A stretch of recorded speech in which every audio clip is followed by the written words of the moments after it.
Geliefde broeders en zusters, de afgelopen weken begin ik steeds meer berichten binnen te krijgen. Heb je hem gezien? En ik krijg links doorgestuurd. Klopt dit? Is dit al-Maseeh Addadjal? Want Netflix gaat een serie introduceren. En daar zijn een aantal eigenschappen waar iedereen over zegt, dit is het. Kun je ons daar iets meer over vertellen? En aangezien deze serie op het punt staat om elk huis eigenlijk binnen te dringen in de Netflix-generatie, is het belangrijk dat onze jongeren kennis maken met wie daadwerkelijk een Maseeh Addadjal is. Zodat jij als jongen of als moslim in ieder geval al een aantal eigenschappen kent, zodat als jij die serie zal bekijken, dan direct al herkent, maar wacht even, mijn islam, Allah Addadjal, en wat voor mij veel belangrijker is, namelijk als bron, Allah en Mohammed sallallahu alayhi wa sallam, die zeggen me er iets anders over. Of die zeggen dit erover. En dat je daarin begint te geloven. En dat je daarin eigenlijk jezelf en anderen daarin weerbaar maakt. Belangrijk in deze tijd. Waarom? Weet en besef dat dat soort bronnen, dat die voor niks anders gelden als eigenlijk voor het ontwrichten van ons. Voor het ontwrichten van de samenleving. En je weet allemaal, en zeker laten we, als ik tegen de jongeren spreek, jij weet heel goed dat er series daar gedropt worden. En nadat jij deze serie hebt gezien, een bepaalde sympathie begint te krijgen voor die persoon. Terwijl de hoofdpersoon in die serie een moordenaar was. De grootste, ergste tiran was. De grootste drugsdealer was. Enzovoort. De ellendeling was. Maar nadat wij die series hebben gezien, beginnen wij Al Chapo toch wel cool te vinden. Beginnen wij ineens Pablo, ineens zelfs misschien op onze t-shirt en ermee rond te lopen. Waarom? Omdat wij inderdaad, Netflix en dat soort bronnen, die hebben ervoor gezorgd dat wij zelfs van de slechtste personen op aarde op een gegeven moment sympathie krijgen en helden gaan zien. En we hoeven niet uit te leggen wie achter dat soort agenda's zitten. En we hoeven niet uit te leggen dat de mensen die daarachter zitten inderdaad heel graag zouden willen zien dat jij als moslim en jouw moslimkinderen en de volgende generaties en eigenlijk moslim en niet-moslim ook sympathie beginnen te krijgen voor een Maseeh Addadjal.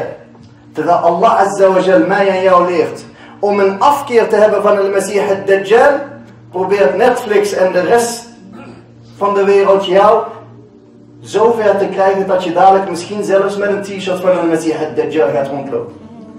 Want als je alleen maar de trailer bekijkt, zie je dat het iemand die wordt omschreven met een mooi lang zacht haar. Een mooie jonge man die allerlei zaken voor elkaar gaat krijgen. Is alleen de trailer, nog niet eens de rest van de serie. Maar daarom belangrijk nog voordat ik die serie heb gezien om mezelf en jou en onze volgende generatie dit achter te laten van dit is de Maseeh Addadjal. En vanwege de tijd kunnen we alleen maar een kleine kennismaking met hem maken. Maar als zij een Maseeh Addadjal willen presenteren als een held waar we sympathie voor moeten krijgen, weet dat Mohammed sallallahu alaihi wasallam heeft aangegeven dat wanneer de Maseeh Addadjal zal komen, 70.000 min Yahud Asbahan, dat 70.000 Joden van Asbahan de eerste volgers van hem zijn. Overal zit een boodschap achter. Overal zit iets achter. Als Mohammed sallallahu alaihi wasallam mij aangeeft wie zijn volgers zijn, dan weet jij ook wie jou probeert te beïnvloeden om toch dadelijk misschien achter hem aan te lopen. De rest mag je zelf invullen. Als Mohammed sallallahu alaihi wasallam mij aangeeft dat al-Maseeh Addadjal, dat namelijk een van de grote tekenen van het dag des oordeels. Misschien dat mensen en sommigen die zoiets hebben van alsjeblieft, zoveel fietsen om ons heen, zoveel actualiteiten, zoveel dingen op het nieuws, zoveel dingen, kijk onze broeders die gaan dood, kijk onze dit en dat. En jij gaat het over de Maseeh Addadjal hebben. Is dat datgene wat de jongeren vandaag de dag nodig hebben? Dan zeg ik tegen jou, Mohammed sallallahu alayhi wa sallam, die zei tegen mij en tegen jou, ma bayna Adam, tussen Adam, ila an taqoom as-sa'a, tot yawm al-qiyamah, vanaf de geboorte van Adam tot yawm al-qiyamah, akbaru min fitnati Dajjal. Er is geen grotere fitna dan de Dajjal. Als jij tegen me zegt, ja maar er is een fitna daar en er is een fitna daar en er is een fitna daar, waarom ga je het niet daarover hebben? Zeg ik tegen jou dat de beste der mensen, de beste der profeten, de beste der schepsel heeft gezegd, Er is niks grotere fitna dan de maseeh Addadjal. En dat je begint nu langzaam te zien dat ze steeds meer sympathie voor hem willen proberen te injecteren in ons en onze volgende generatie.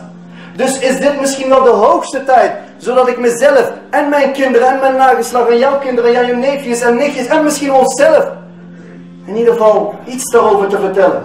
Want Mohammed sallallahu alayhi wa sallam geeft aan dat een van de tekenen van de dag des oordeels, een van de tekenen van alamat sa'a, weet je wat dat is? Dat de maseeh Addadjal lam yudhkar ala al-manabir, dat hij op de minbar niet meer genoemd wordt. Dat imams niet meer over hem hebben. Dat vele godaf voorbij gaan. En wanneer kan je je dan herinneren dat de laatste khutba was over de maseeh Addadjal? Op de minbar. Niet lezingen, niet lessen of wat dan ook. Mohammed sallallahu alaihi wasallam heeft ons daarvoor gewaarschuwd. Hij zegt, er gaat een tijd aanbreken dat ze zelfs op de minbar van Rasulullah niet meer over de maseeh Addadjal gaan hebben. En daarom is dat alleen al een mooi en belangrijk en misschien een hoofdteken dat wij het wel op de minbar van Rasulullah moeten noemen. In het Nederlands en misschien volgende week in het Arabisch en in het Somalisch en in het Turks. In alle talen totdat op de minbar al-Maseeh Addadjal weer bekend wordt gemaakt aan de umma van Mohammed en iedereen eromheen. Geliefde broeders en zusters, Mohammed sallallahu alaihi wasallam omschrijft ons, want er komen vragen bij jongeren. Bestaat hij dan al? Is dat waar? Leeft hij? Is hij al geboren? Klopt het, wat ik dadelijk misschien te zien ga krijgen? Mohammed sallallahu alaihi wasallam heeft jou verteld, ja, hij bestaat.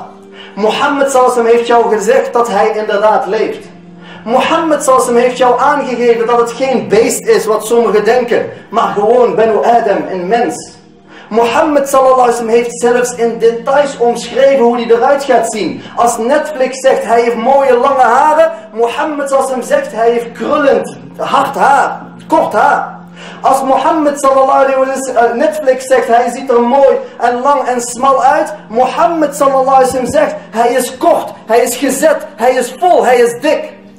Als Mohammed sallallahu alaihi wasallam op Netflix zegt hij heeft twee prachtige mooie donkerbruine ogen, zegt Mohammed sallallahu alaihi wasallam tegen jou en mij, hij zal twee ogen hebben waarvan de ene helemaal weg is geveegd, maseeh, en waar de andere eruit ziet als een druif die een beetje droog is, dus ook maar half en weinig daarmee kan zien.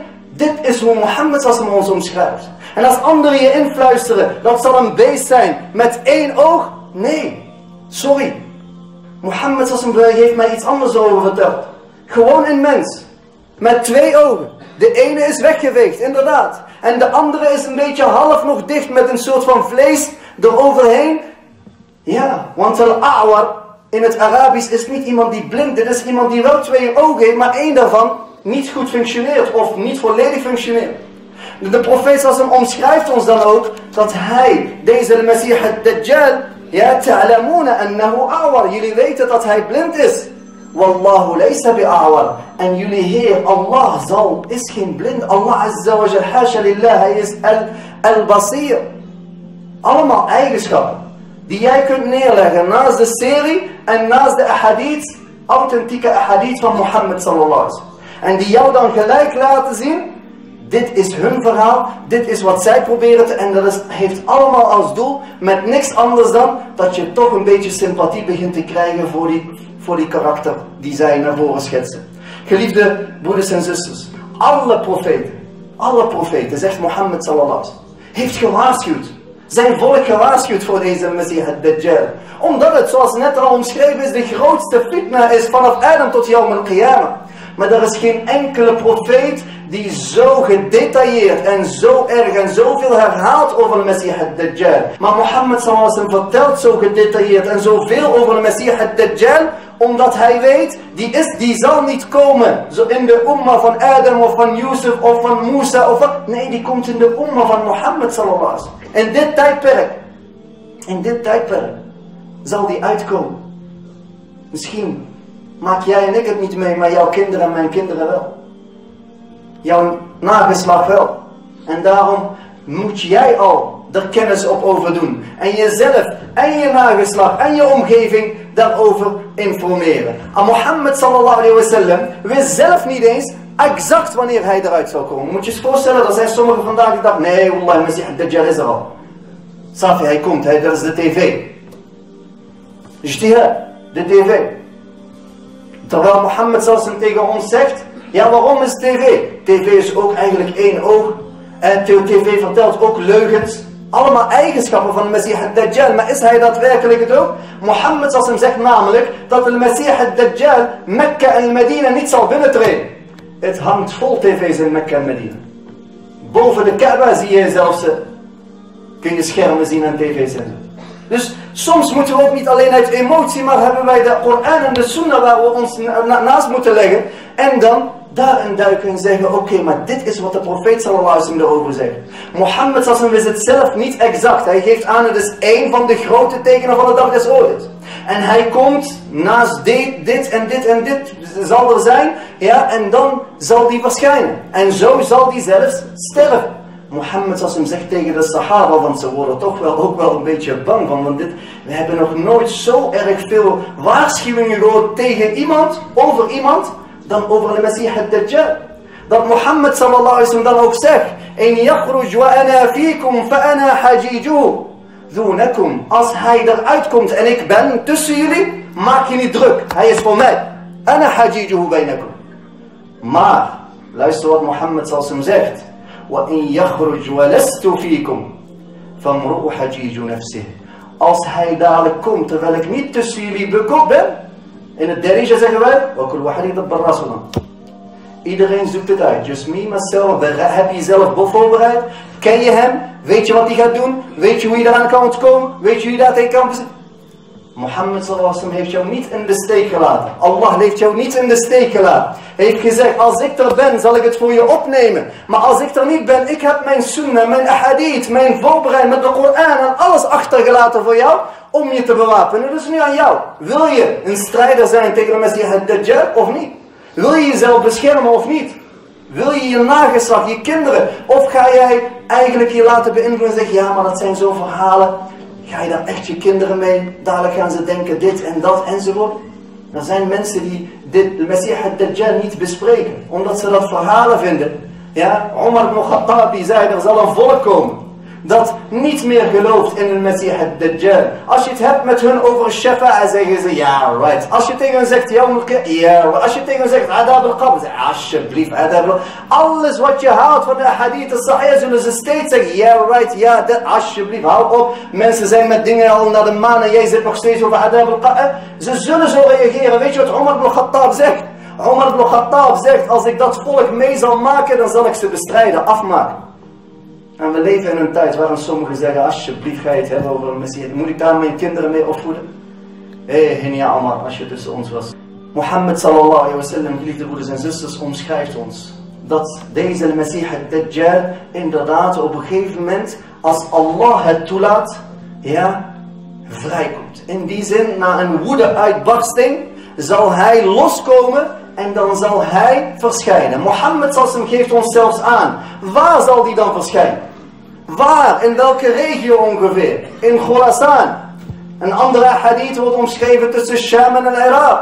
Specifieker wordt nu dan ook gezegd in het gebied van Iran, Khorasan, in het oosten. Dus hij geeft zelfs een regio aan. En als hij dan loskomt en vol woede is, de eerste die hem zullen volgen, 70.000 van de Joden van Asbahan. Een dorp die bekend is zelfs, waar vele Joden naartoe zullen trekken. En die eigenlijk al aan het wachten zijn op hun Maseeh Addadjal. Om daarmee wat?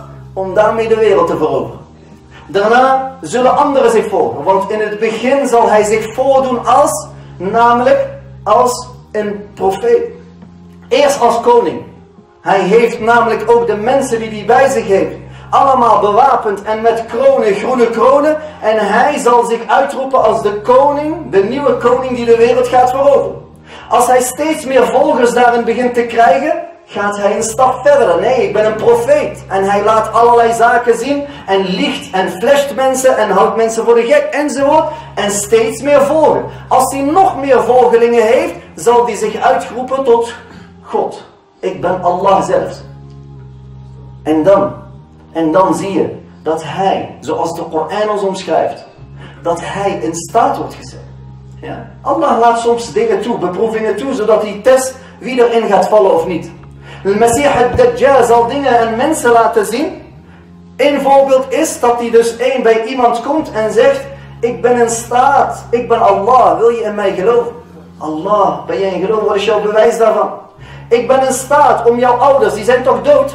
Die liggen toch al in hun graf? Ik ben in staat om hun tot leven te wekken. Dat kan toch alleen maar Allah? Hij zei: dat kan alleen maar Allah. Hij zegt: let op. En hij laat de ouders van die persoon uit hun graf opstaan. En Allah Azza wa Jalla, Mohammed omschrijft ons dat de shayateen dan eigenlijk de gedaante aannemen van het gezicht van de vader en van de moeder. En die persoon denkt: subhanallah, dat zijn echt mijn ouders, dat is mijn vader, dat is mijn moeder die misschien al 20 jaar dood is, of 50 jaar, of 10 jaar, of 2 jaar. Dat is mijn moeder, dat is mijn... Ja, alleen Allah is daartoe in staat. En inderdaad, dan gaat geloven in de maseeh Addadjal en aan gaat sluiten. Dit is een periode daarop dat Mohammed sallallahu alaihi wasallam zich zorgen maakt om zijn umma en zegt: kijk uit, jullie gaan dadelijk vallen. Zelfs degenen die zich moslim noemen, zullen toch wel denken van: ja, misschien kan dat. Want ik heb toch gehoord, hier, hij heeft al-Jannah bij zich en een naar. En hij nodigt uit: wil jij al-Jannah betreden? Natuurlijk, ik ben gelovig. Hij zegt: ga, betreed. En op het moment dat je het betreedt, jij terechtkomt in het vuur. Omdat hij het heeft verbloemd en heeft verdraaid en belicht. Want Addadjal, dat is zijn naam. Addadjal is mensen flashen. En eigenlijk liegen, veelvuldig liegen met zelfs verzinselen enzovoort. Dat is zijn naam. En zo heeft hij zoveel tekenen. Waarin hij namelijk grondvruchtbaar, wanneer hij laat regenen. Allerlei zaken waarmee ineens steeds meer mensen hem beginnen te volgen. En zelfs uit hun religie stappen. Alleen degenen die standvastig zijn, die zich hebben voorbereid op het maseeh Addadjal, die daar kennis over hebben, die iman hebben, die zullen, zelfs dan zullen, zegt Mohammed sallallahu alaihi wasallam: ga er niet naartoe, ga weg juist. Ga weg. Vlucht. Vlucht. Hij zal steeds meer mensen om hem heen krijgen. Zelfs al-Mahdi, die op dat moment nog over is met een kleine groep ware moslims, hij krijgt de opdracht wegvluchten, niet naar naartoe gaan. En al-Maseeh Addadjal, zegt de profeet sallallahu alaihi wasallam, die zal 40 dagen hier op aarde zijn. De eerste dag is net zo lang als wat wij nu kennen in jaar. De tweede dag is net zo lang als wij nu kennen in maand. En de derde dag als een week. En de rest van de dagen is zoals de dagen die wij nu kennen. En Mohammed geeft aan dat hij dus met steeds groter wordende groep trekt van alle kanten op de wereld. Alle steden zal die bezoeken. Alle dorpen zal die bezoeken. En als die binnenkomt, verderfsheid of mensen meekrijgt en mensen in ongeloof vallen. En dan de massa daarin groot wordt. Al-Mahdi met de kleine groep gelovigen wegtrekt. Waar naartoe? Naar Beit al-Maqdis. Want Mohammed geeft ons aan dat deze Maseeh Addadjal overal zal trekken met zijn beproevingen. En mensen door de mand zullen vallen. Mensen in koffer zullen vervallen. En hij dan op 2 steden na niet binnen kan treden. Hij komt namelijk Mekka nooit binnen, zegt Mohammed sallallahu alaihi wasallam. En dan zal hij zelfs tot aan de rand. Want zo is hij wel. Hij gaat het wel proberen. Ahadith die ons dit allemaal al vertellen. Jij krijgt nu een sneak preview. Namelijk een teaser. Niet van Netflix, maar van Allah, wat er gaat gebeuren. Hij zal namelijk nu aan de rand van al-Medina, op de berg van Uhud en de bergen om al-Medina komen. Met nu zo'n grote massa volgelingen. En al-Maseeh Addadjal kijkt over de bergen en zegt tegen zijn volgelingen: Atarawna al-Qasr al-Abyad, zien jullie daar dat witte paleis? En subhanallah, in de tijd dat Mohammed deze hadith vertelt, was er geen witte paleis. Jullie weten allemaal hoe de moskee van de profeet eruit zag toen hij die was aan het bouwen. Van klei, van modder, van palmbomen, van bladeren. Er was geen witte paleis zoals jij nu kunt zien op Google Maps. Toets Medina in en satellietbeelden en ga van boven en je ziet een witte gedeelte in Medina. Een witte paleis in Medina. 14 eeuwen geleden toen Mohammed deze hadith vertelde, was er niks wit van marmer enzovoort. Dus hij zegt, er gaat een tijd aanbreken dat een Maseeh Addadjal komt aan de rand van Medina op de berg en tegen zijn volgelingen zegt: zien jullie daar dat witte paleis? Zij zeggen ja. En dan zegt hij: Hada Qasr Ahmed. Dat is namelijk de moskee en het paleis van Mohammed sallallahu alaihi wasallam. Die ligt daar begraven. De beste der mensen, de beste der profeten en schepselen. De volgelingen die zijn onwetend en zeggen, laten we dan die ook binnentreden. En Maseeh Addadjal zegt, nee, onmogelijk. Want ik zie, ja, wat jullie misschien niet zien. Ik zie dat de Medina beschermd is met engelen die in strijders paraat staan. Om ieder van ons, zowel Maseeh Addadjal als iedereen die hem volgt, die de Medina zal betreden, weg te vegen, te doden, te moorden. Dit zal beschermd blijven tot Yawm al-Qiyamah. Mekka en Medina zal Maseeh Addadjal niet kunnen bestreden. En zo ziet hij, als hij de wereld optrekt, nam de kans om nu wat richting Beit al-Maqdis te gaan. Mekka lukt niet, Medina lukt niet, dan maar richting Beit al-Maqdis. Maar daar zijn al een kleine groep moslims die zich hebben teruggetrokken. Vandaag de dag 1,5 miljard of 2 miljard moslims op de wereld. Op die dag zullen er nog maar 1200 zijn die Mahdi meetrekt naar Beit al-Maqdis. 2 miljard nu. De massa. Maar dan blijft kwaliteit over, niet kwantiteit. Dan gaat het om kwaliteit. Ja, dan vallen er een heleboel af die zich moslim noemen. Dan vallen er een heleboel door de mand die zich niet hebben verdiend in Maseeh Addadjal en zijn listen. Dan vallen er een heleboel af die als een fitna er aanbreekt zeggen, hey, luister, Safid Dunyani en van die 2 miljard wat er nu zijn, of misschien straks 5 miljard, 1200 ongeveer die dan nog zullen overblijven en met de Maseeh Addadjal naar Beit al-Maqdis zullen gaan. Geliefde broeders en zusters, hij zal doortrekken, want hij ziet dat de kleine groep die nog wel gelovig blijft met al-Mahdi mee zijn gegaan naar Beit al-Maqdis, naar het andere heilige grond. En hij zal Beit al-Maqdis omringen. Kun je het voorstellen dat dan op dat moment, zegt Allah, zegt Mohammed sallallahu alayhi wa sallam, een andere grote teken van de dag des oordeels, alamat as-sa'a, zal neerdalen. Isa ibn Maryam, die zal namelijk gestuurd worden, nadat hij dus nu bij Allah azza wa jal verblijft, zal dan het moment aanbreken dat hij terug moet naar aarde. Daar geloven wij in als moslim.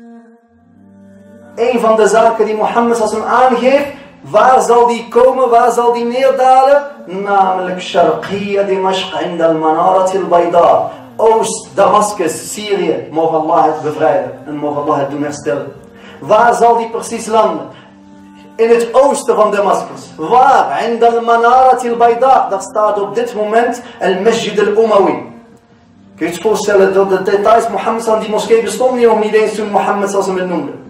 En daar zal Isa alayhi salam neerdalen, namelijk zoals de profeet ons aangeeft, in de manarat al-bayda sharqiyya Dimashq, bijna mahroudatayn.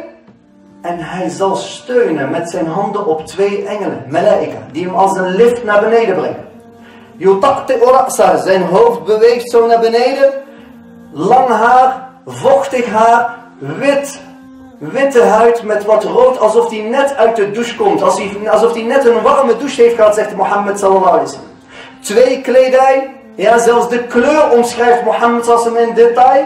En geeft aan, ida taqta'a ra'sa, als hij zijn haren beweegt, vallen er eigenlijk druppels water als parels van hem vandaan. Zo gedetailleerd. Mohammed sallallahu alaihi wasallam heeft ons niet zonder details achtergelaten in deze religie.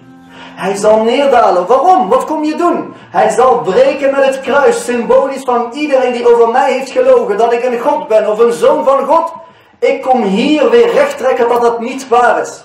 En hij zal dan direct zich richten tot Beit al-Maqdis. Want in de tussentijd is Maseeh Addadjal in die richting gegaan, heeft Beit al-Maqdis omsingeld. De moslims en al-Mahdi zitten binnen. Alles omsingeld, geen licht, donker. En het is nu zelfs, de tijdstip geeft Mohammed zelfs aan. Het is nu net Salat al-Fajr. De adaan is gedaan voor Salat al-Fajr. De moslims staan daar binnen om hun misschien wel laatste gebed te verrichten. En dan, als niemand eigenlijk elkaar meer kan zien, op een gegeven moment een lichtpuntje komt. Er is een opening die gecreëerd is. Waarom? En daar komt een man binnen. En deze 1200 die herkennen wel wie binnenkomt. Want zij hebben zich verdiept in de ahadith en hebben zich voorbereid. Zij zien gelijk dat het om Isa ibn Maryam gaat. Allahu Akbar, een profeet die binnenkomt, geliefde broeders en zus. Nu is de iqama al gedaan voor de Salat al-Fajr. Dus al-Mahdi die staat voor om Allahu Akbar te zeggen. Maar als hij ziet dat Isa alayhi salam, een profeet, binnenkomt, stapt hij naar achter om wat? Om hem de eer en het respect te bieden om voor te blenden. En dan zegt Isa ibn Maryam, blijf daar, laka uqimat. Blijf daar, de iqama is voor jou gedaan. En dan gaat, zeggen de geleerden dan ook, hier toont Isa ibn Maryam namelijk respect voor Mohammed sallallahu alayhi wa sallam. Ik ga bidden achter iemand van jouw umma, ja Mohammed sallallahu alayhi wa sallam. Ik als profeet, als een van ulul azm, VIP-profeten, zal nu bidden achter een gewone iemand van jouw umma, al-Mahdi. En ze gaan in gebed. En ze bidden salat al-fajr. En moet je eens voorstellen, jij bidt in al-Maqdis, Beit al-Maqdis met Isa ibn Maryam naast je hoeken. Wat voor gebed zal dat zijn? Hoe zal jij je voelen? Hoe zal jij dit ervaren? Of misschien is het jouw zoon. Of misschien, moet je eens voor dat je dit gebed op die manier meemaakt. En na het gebed, de salat al-fajr klaar is. Assalamu alaikum wa rahmatullah, assalamu alaikum. Isa ibn Maryam opstaat. Oké, deze taak die heb je vervuld. Nu het volgende. Daar wacht ons een strijd. Hij geeft ze de keuze en zegt, willen jullie dat ik de dua doe bij Allah en dat Allah hun vernietigt? Willen jullie dat ik de dua doe dat jullie het paradijs binnengaan? Of willen jullie de dua dat jullie gaan strijden en sterven op de weg van Allah en dan het paradijs zullen betreden? En zij geven aan, alsjeblieft, strijden dan tegen de Maseeh Addadjal en zijn volgelingen. We willen het op die manier verdienen. Als hij hoort hoe gemotiveerd ze zijn, gaat Isa ibn Maryam ze één voor één, die achter hem hebben gebeden, hij pakt ze vast en zegt ze, Ubashirukum, ik kom jullie het goede nieuws vertellen, jouw plek in het paradijs wacht op jou. Een profeet. En gaat naar de volgende, jouw plek in het paradijs wacht op jou. Jouw plek in het paradijs wacht op jou. En iedereen die hoort, jouw plek in het paradijs wacht op jou. Raakt nog meer gemotiveerd. Oké, dan alsjeblieft, maak die poorten open. Laat mij gaan strijden op de weg van Allah en Maseeh Addadjal met hoeveel die ook is. Ik heb Allah en vertrouw op Allah. En ik ken de ahadith dat hier namelijk zijn einde zal zijn. Is al verteld. Heeft Netflix misschien niet verteld. Maar Mohammed sallallahu alaihi wasallam heeft mij exact verteld waar en hoe. Maak die poorten open. Als hij iedereen klaar heeft en daar de umma van Mohammed sallallahu achter al-Mahdi en achter Isa ibn Maryam zegt Isa ibn Maryam, open de poorten nu van Beit al-Maqdis. We laten ons niet meer insluiten. Nu naar buiten. En de deuren gaan open en de takbir. Allahu Akbar. Allahu Akbar. Als ze naar buiten komen. Isa ibn Maryam is maar gericht op één persoon. Voor wie hij speciaal is gestuurd. En die persoon weet ook heel goed. Dit is de enige die mijn einde zal betekenen. Namelijk, dat is Isa ibn Maryam die naar mij is gestuurd. Dus als al-Maseeh Addadjal hem daar ziet. De ogen zullen elkaar niet verlaten. En Isa ibn Maryam zal hem achterna gaan. Het volk van al-Maseeh Addadjal dat hem nu de hele tijd heeft gevolgd, merkt, wow, diegene die ooit zei, ik ben de koning, ik ben de profeet, nee, nu zelfs ik ben God. Hij begint weg te rennen. Hij rent weg. Waar ga je naartoe? Dus ze raken al gedemotiveerd. Wat doe je? Een God die wegrent, astaghfirullah. En Isa, vol vertrouwen op Allah Azza wa Jal, weet waarvoor hij is gestuurd, zal hem volgen. Van Beit al-Maqdis tot Bamilut, zegt de profeet sallallahu. De rest is bezig en het verhaal kennen jullie. Ja, dat Allah Azza wa Jal op dat moment alles in staat stelt in dienst van de moslims. Hier is er iemand achter mij die jij zoekt. Dat vindt plaats. Ze raken al gedemotiveerd en ze raken verslagen. Want nu de kopstuk die ooit zei, ik ben God zelf, namelijk Bamilut, Allah Azza wa Jal laat Isa alayhi salam hem daar bereiken. En hij zal hem met zijn speer doorboren. Moet je eens voorstellen, en dan komt Isa ibn Maryam met de takbir terug met een speer over de persoon die namelijk zei, ik ben God en hier hij is heen gegaan. En daar eindigt het verhaal van al-Maseeh Addadjal. Daar eindigt hij. Door Isa ibn Maryam. En dan zal er een tijdperk aanbreken dat Isa ibn Maryam nu zal regeren. En rechtvaardigheid en al-baraka en alles weer zal stabiliseren. En daar volgen, nu gaat het alle tekenen die we misschien een andere keer wel zullen behandelen. Maar hier eindigt het verhaal van al-Maseeh Addadjal. Geliefde broeders en zusters. Daarom belangrijk om deze khutba af te sluiten. Dit is maar een kennismaking met de Maseeh Addadjal. Wat je ook ziet, wat je ook voorbij ziet komen, wat je ook dit, wapen jezelf en je kinderen ook, want die gaan het zien. en je neefjes en nichtjes, want die gaan het zien. Verdiep je in wat jouw boodschapper sallallahu alaihi wasallam zei over de Maseeh Addadjal. Doe daar de dua voor. Mohammed leerde ons, hij vreesde voor zijn umma dat ze dadelijk de fitna mee zouden maken. Hij leerde ons daar elke salah voor het afsluiten. Allahumma inni a'udhu bika min adabi jahannam, wa min adabi al-qabr, wa min fitnati al-mahya wal-mamat, wa min fitnati al-Maseeh Addadjal, of min sharri fitnati al-Maseeh Addadjal. Een dua die je kan voor als je het klaar bent met het tashahhud. De laatste tashahhud, voordat je de taslim doet, zei Mohammed sallallahu alaihi wasallam, doe de dua tegen Maseeh Addadjal. Vraag hulp bij Allah azza wa jal. Tegen Maseeh Addadjal. Ta'awwadu billahi min al-fitan dahara minha wa ma batan. Mohammed sallallahu alaihi wasallam geeft aan. Ta'awwadu billahi min fitnati al-Maseeh Addadjal. Dus één, geliefde broeders en zusters. Bereid je voor en leer de smeekbeden tegen Maseeh Addadjal. En gebruik die en leer die jouw kinderen. Twee, geliefde broeders en zusters. De profeet sallallahu alaihi wasallam geeft aan. Man hafida 10 ayat min awail surat al-Kahf. Wie de eerste 10 ayat leert van surat al-Kahf en die memoriseert. Deze 10 zijn als een bescherming. Als een bodyguard voor jou. Usima min al-Maseeh Addadjal. Dat als het zal aanbreken. Of als jouw kinderen dadelijk het mee gaan maken. Deze 10 ayat van surat al-Kahf bescherming bieden. En geliefde broeders en zusters. Doe kennis op. Leer over wie Maseeh Addadjal is. Leer de sira, leer Mohammed, leer de profeten, leer dat soort zaken. Zodat jij deze kennis hebt. Als er dat iets aanbreekt, leer jij het wel te onderscheiden en te kennen. Mogen Allah azza wa jalla ons behoeden van de fitna van Maseeh Addadjal.